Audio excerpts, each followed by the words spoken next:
નમસ્કાર વિદ્યાર્થી મિત્રો, myself Ojha Rohit from Pioneer school. વિદ્યાર્થી મિત્રો, આપણે લાસ્ટ વિડીયોમાં આ પેરેગ્રાફથી એના આગળથી પણ શરૂઆત કરી હતી અને આપણે આટલા સુધી કમ્પ્લીટ કરી ચૂક્યા હતા કે જે લેખક છે પોતે એ ટ્રેનમાં જ્યારે વિશલ વાગે છે ત્યારે તેઓ ત્યાંથી દોડીને તેઓ પોતાના કમ્પાર્ટમેન્ટમાં ડબ્બામાં જે છે એ નીકળી જાય છે, પહોંચી જાય છે. અને જે સ્ત્રી કંઈક કહેવા ઈચ્છતી હતી એમને, એ પેલા એન્જિનના જે અવાજ અને બેલના જે ઘોંઘાટમાં એમને કંઈ સંભળાયું નહીં અને પોતે તેવા પોતાના ડબ્બામાં કમ્પાર્ટમેન્ટમાં પહોંચી જાય છે.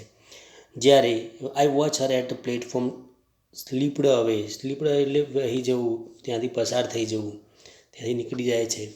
She was alone on the platform and did not move. જે તેણીની જે છોકરી છે એ ત્યાં પ્લેટફોર્મ ઉપર ત્યાં જ ઊભી હતી અને તે એકલી, અને તે માત્ર એકલી ઊભી ત્યાં મને જો નિહાળી રહી હતી. She was looking at me and smiling. તે મારા તરફ જોઈ રહી હતી અને હસી રહી હતી. I watched her until the signal box came in the way. જ્યાં સુધી જે રસ્તામાં સિગ્નલ બોક્સ આવ્યું અને ત્યારબાદ જંગલ સ્ટેશન પાછળ છુપાઈ ગયું ત્યાં સુધી હું તેને જોવા લાગ્યો. એટલે કે hit the station I could still her standing there alone. એટલે કે હું હજી પણ તેને ત્યાં એકલી ઊભી રહેલી જોઈ શકતો હતો. આપણે આટલા સુધી વિદ્યાર્થી મિત્રો અભ્યાસ કર્યો હતો. હવે ફરીથી પાછા આપણે આ પેરેગ્રાફથી જોઈએ. I sat up awake for the rest of the journey. I sat up awake એટલે જાગૃત અવસ્થામાં, જાગતા રહેવું. ફોર ધ રેસ્ટ એટલે આરામ કરતા, ઓફ ધ જર્ની એટલે કહે છે કે બાકીની મુસાફરી દરમિયાન હું જાગતો બેસી રહ્યો. સેટઅપ રેસ્ટ એટલે સેટઅપ, સીટનું સેટ, બેસી રહ્યો. અવેક એટલે જાગૃત અવસ્થામાં. ફોર ધ રેસ્ટ આરામ કર્યા વગર, ઓફ ધ જર્ની એટલે બાકીની મુસાફરી દરમિયાન હું જાગતો બેસી રહ્યો. I could not forget the girl's face and her dark bright eyes. શું કહે છે? આઈ કુડ નોટ ફોરગેટ એટલે ભૂલવું. ધ ગર્લ્સ ફેસ પેલી છોકરીનો ચહેરો, and her dark face and her dark bright eyes અને તેની ઘેરી આંખો ને હું ભૂલી શકતો ન હતો. આઈ કુડ નોટ ફોરગેટ એટલે કહે છે કે હું છોકરીનો ચહેરો અને તેની ઘેરી આંખો, ઉજળી આંખોને હું ભૂલી શકતો ન હતો.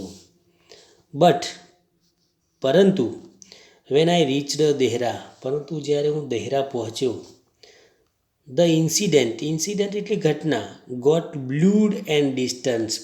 બ્લૂડ થવું એટલે ઝાંખી થઈ, ભૂલાવા લાગી. બ્લૂડ એટલે ભૂલાવું, ભૂલાઈ જવું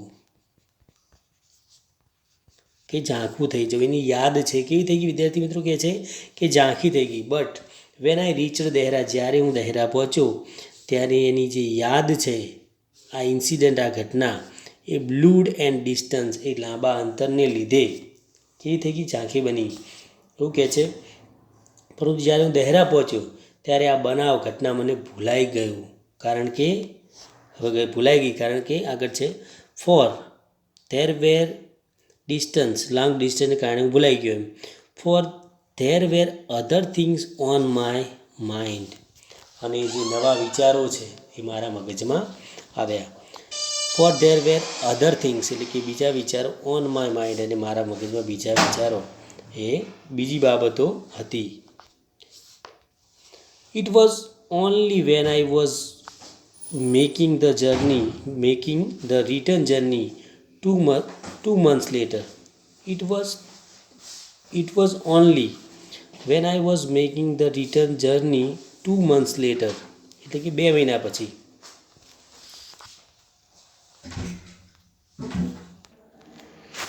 કહે છે કે આઈ set up awake for the rest of the journey. I could not forget the girl's face and her dark bright eyes. But when I reached Dehra, the incident got blurred and distance, for there were other things on my mind. Okay, એટલા સુધી. It was only when I was making the return journey 2 months letter, કેટલા મહિના પછી? 2 મહિના પછી. That I રિમેમ્બર્ડ the girl, એટલે એવું કહે છે કે છોકરી ફરીથી યાદ ત્યારે આવી જ્યારે હું 2 મહિના પછી પાછો મુસાફરીએ જતો હતો. ઓકે, હવે લેખકને ફરીથી it was only when I was making the return journey 2 months letter, એટલે કે છે 2 મહિના પછી મારે ફરીથી પાછું એ જગ્યાની મુસાફરી કરવાની જરૂર પડી ત્યારે ધેટ આઈ રિમેમ્બર્ડ ધ ગર્લ, ત્યારે છોકરી મને ફરીથી પાછી યાદ આવી. છોકરી ફરીથી યાદ આવી જ્યારે હું 2 મહિના પછી પાછો મુસાફરીએ જતો હતો. ઓકે ફ્રેન્ડ્સ, જોઈએ આગળ વાક્ય. I was looking out for her as the train drew into the station and I felt an unexpected thrill. Unexpected એટલે રોમાંચ. I was looking out for her as the train, એટલે કે ટ્રેનમાંથી. એવું કહે છે કે જેવી ટ્રેન સ્ટેશનમાં પ્રવેશી કે હું તેની તપાસ કરવા લાગ્યો. And I felt an unexpected thrill, એટલે કે I was looking out for her as the train drew in to the station, એટલે જેવી જ ટ્રેન બસ સ્ટેશનમાં પહોંચી એની હું તપાસ કરવા લાગ્યો અને મને અણધારે ફીલ્ડ અનુભવ થયો. અનએક્સપેક્ટેડ થ્રિલ એટલે કે અણધારે રોમાંચ થયો. અનએક્સપેક્ટેડ અકલ્પનીય જે રોમાંચનો મને અનુભવ થયો. જેવી ટ્રેન સ્ટેશનમાં પ્રવેશી કે હું તેની તપાસ કરવા લાગ્યો. આઈ વોઝ લુકિંગ આઉટ ફોર હર એટલે હું તપાસ કરવા લાગ્યો. As the train in to the station, જ્યારે સ્ટેશનમાં રેલવે સ્ટેશનમાં ટ્રેન પહોંચી એવી તરત જ હું તેની તપાસ કરવા લાગ્યો. I saw her walking up the platform. I saw her, મેં છોકરીને પ્લેટફોર્મ પર ચાલતા જોઈ. આઈ શો હર, જોઈ her walking up the platform પર ચાલતા જોઈ. I ran to the door and waved at her. Waved એટલે હાથ હલાવવો, જેને કહેવાય આપણે કહીએ ને બાવની મૂવમેન્ટ કરવી, એટલે વેવડ એટલે હાથ હલાવો. એટ હર તેના તરફ, એટલે હું દરવાજા તરફ દોડ્યો. આઈ રન ટુ ધ ડોર, હું દરવાજા તરફ દોડ્યો. એન્ડ તેના તરફ, અને તેના તરફની તરફ. Ran to the door and waved at her એટલે તેની તરફ. મેં હાથ એટલે તરફ, મેં હાથ શું કર્યો? ફરકાવ્યો કે લહેરાવ્યો. વેન શી શો મી, જ્યારે તેણીએ મારી સામું જોયું. શી સ્માઇલ્ડ, ત્યારે તે હસી. વેન શી શો મી, જ્યારે તેણે મારા સામે જોયું. શી સ્માઇલ્ડ, તે હસી. She was pleased that I remembered her. બહુ સરસ વાક્ય છે. She was pleased that I remember her. I was pleased that she remembered me. જો બહુ સરસ વાક્યો છે બંને, અને આપણે એને સમજવા પણ બહુ જરૂરી છે વિદ્યાર્થી મિત્રો. એવું કહે છે કે તેને આનંદ હતો, તે ખુશ હતી. જો પ્લીઝનો મતલબ થાય ખુશ થવું કે આનંદિત થવું. એને આનંદ હતો કે મેં તેને યાદ કરી. શું કહે છે? તેને આનંદ હતો, તેને એટલે તેણીને આનંદ હતો કે તેને આનંદ હતો કે મેં તેણીને રિમેમ્બર એટલે યાદ કરી. આઈ રિમેમ્બર્ડ હર. આઈ એટલે લેખકે યાદ કરી, હર એટલે તેણીને, એટલે કે તેણીને આનંદ હતો કે મેં તેણીને યાદ કરી. ઓકે, ખ્યાલ આવે વિદ્યાર્થી મિત્રો કે તેણીને આનંદ થયો કે આઈ રિમેમ્બર્ડ હર, મેં તેણીને યાદ કરી. હવે બીજું વાક્ય છે I was pleased that she remembered her. મને આનંદ થયો. આઈ એટલે હવે લેખકની વાત કરે છે. આઈ વોઝ પ્લીઝડ, મને આનંદ થયો કે તેણીને તેને મને યાદ કર્યો. એટલે તેણીએ મને યાદ કર્યો, એ મને આનંદ થયો. એટલે એવું કહે છે કે she was pleased that I remembered her. તેણીએ મને યાદ કર્યો, તેથી હું તેને આનંદ થયો કે મેં તેને યાદ કરી, બરાબર, અને મને આનંદ થયો કે તેણે મને યાદ કર્યું. ઓકે ફ્રેન્ડ્સ, તો એ વાક્ય બહુ જરૂરી હતું. એ આપણે જોઈએ આગળનો paragraph. She did not start selling baskets. તેણીએ ટોપલીઓ વેચવાનું શરૂ ન કર્યું.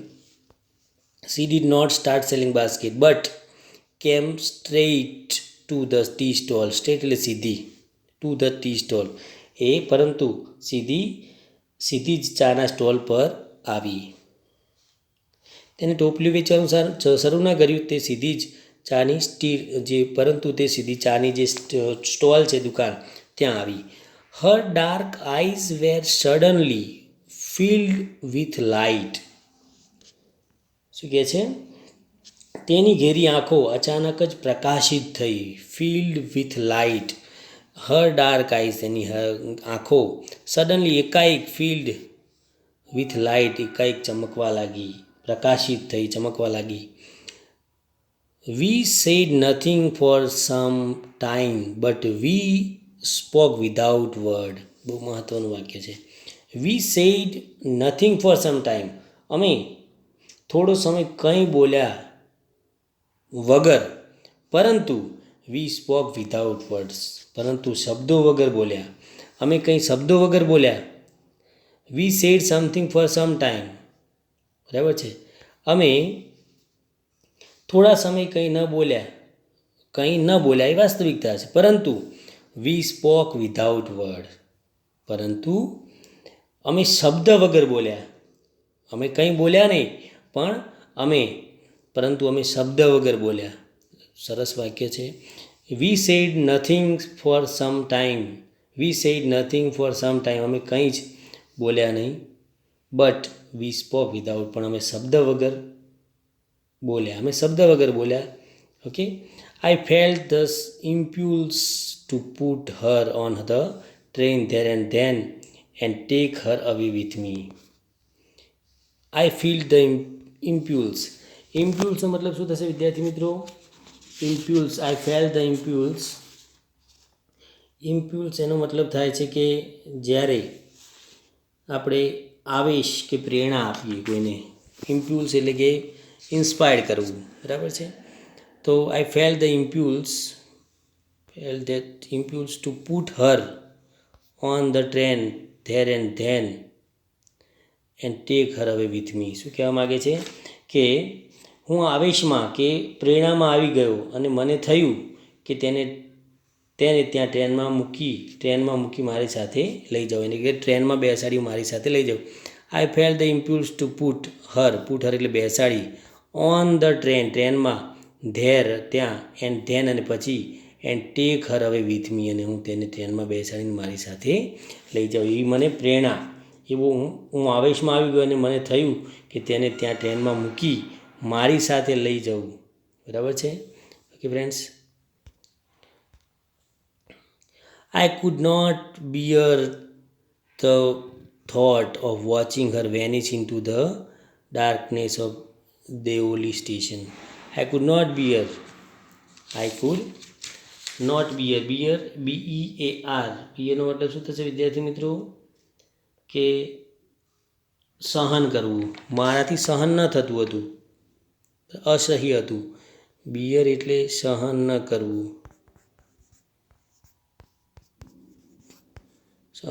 મારાથી સહન થાય તેવું ન હતું.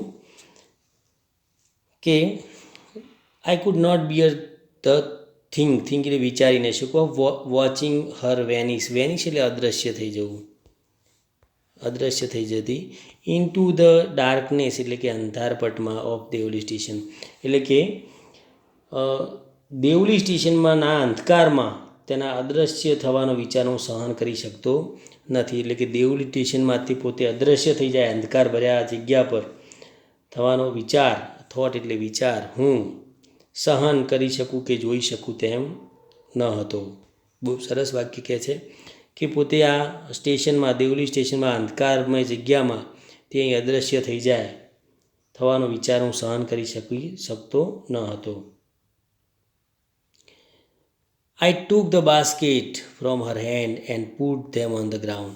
I took the basket, મેં તેના હાથમાંથી ટોપલી લીધી, ફ્રોમ હર હેન્ડ્સ, તેના હાથમાંથી મેં ટોપલી લીધી, and put them on the ground, અને મેં તે લઈને જમીન પર મૂકી. ધ ટુક એટલે લેવું, basket from her hands, put એટલે મૂકી, ઓન ધ ગ્રાઉન્ડ અને જમીન ઉપર મૂકી. મેં તેના હાથમાંથી બાસ્કેટ ટોપલી લીધી અને જમીન પર મૂકી. She put out her hand to take a basket but I caught her hands and held it. She put out her hands to take a basket. શું કર્યું? સી પુટ એટલે પુટ આઉટ એટલે લેવા માટે, her hands to take a basket, તેને પોતાની ટોપલીઓ લેવા માટે પોતાનો હાથ શું કર્યો? બહાર કાઢ્યો, એટલે કે નીચે તેની તરફ ઝુકાવ્યો. બટ પરંતુ I caught her hands and held it, પરંતુ મેં તેનો હાથ પકડી લીધો. તેને જ્યારે સી પુટ આઉટ એટલે બહાર કાઢ્યો, her hands to take a basket ટોપલી લેવા માટે, પરંતુ I caught her hands and held it, મેં તેનો હાથ હેલ્ડ એટલે પકડવું, તેનો હાથ મેં પકડી લીધો. ઓકે ફ્રેન્ડ્સ, તો વિદ્યાર્થી મિત્રો તમને ખ્યાલ આવી ગયો હશે કે લેખક જે છે પોતાની વાસ્તવિક જે બાયોગ્રાફી છે એ પોતે રજૂ કરે છે અને એક રિયલ સ્ટોરીની જેમ પોતે આ સ્ટોરીને દર્શાવી છે. તો હવે આપણે આટલા સુધી રાખીએ છીએ અને નેક્સ્ટ વિડીયોમાં ફરીથી પાછા આના શબ્દો સાથે ફરીથી પાછા મળીશું અને આપણે સ્પેલિંગો પણ જોઈ લઈશું. ઓકે ફ્રેન્ડ્સ, ચલો, થેન્ક યુ.